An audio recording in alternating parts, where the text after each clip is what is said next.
Hello, magandang araw guys. Kumusta ang lahat? Andito na tayo ngayon sa ating battleground. Bumalik tayo ngayon guys. So unang araw natin dito. Ito, ay napasabak tayo kagad sa sa bugbugan dito sa pagbabakpil dyan oh. Ayan ang tinitira natin, mga kasama natin. Ayan, naglalagay kami ng services ngayon. So andito tayo medyo sa tuktok ng pile dahil nag-aantay tayo dito sa ating kasamahan na matapos nilang mapaker, saka rin tayo ulit tutulak ng ng sunod na patong. Ayan, marami rin kami dito. So ayan yung kabilang grupo. Tapos andito rin sa bandang likod, doon din nag-hukay. Puro services lahat ngayon. Kasi halos lahat ng tie-in dito, yung main line natapos na namin.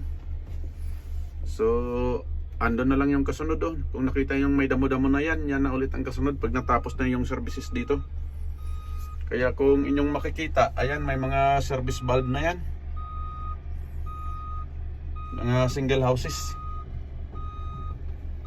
So pinipiso ng kasama natin ng maayos-ayos para makumpak ng todo, kasi final na ito, final backfill na, hindi na ito mahukay ulit.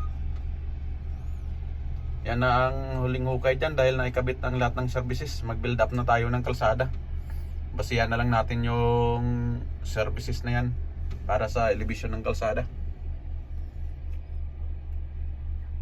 So ganito lang guys, araw-araw pabalik-balik, ganito lagi yung ating trabaho. So ayan yung mainline digger, tapusin na lang yata nila yan na malagyan ng mga pipe. At dahil hapon na, alas 5 pasado na guys at kami uuwi na siguro pag natapos nila yan. Maaring matapos namin ng 5:30 or 6 ang services na yan.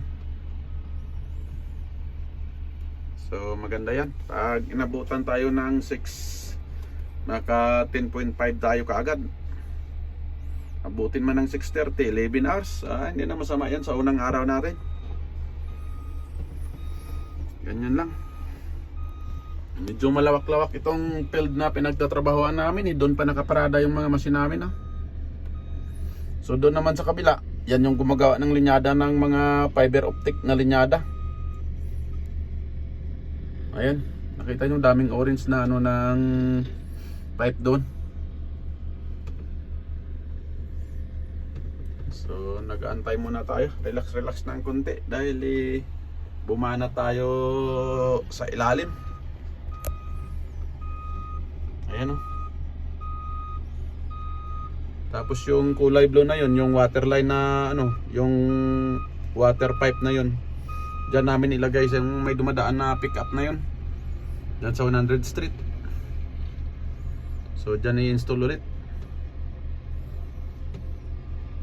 Parang nibago yung balikat natin guys.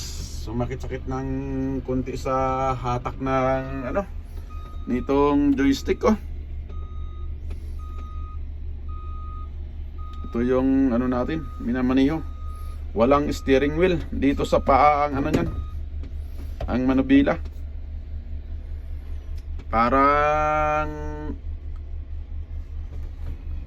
real loader pero truck ang nito, hindi gulong. So hanggang dito na lang guys. Maraming salamat sa inyong pagsuporta. Bye bye at God bless po sa ating lahat. See you ulit sa susunod natin na vlog. Bye bye.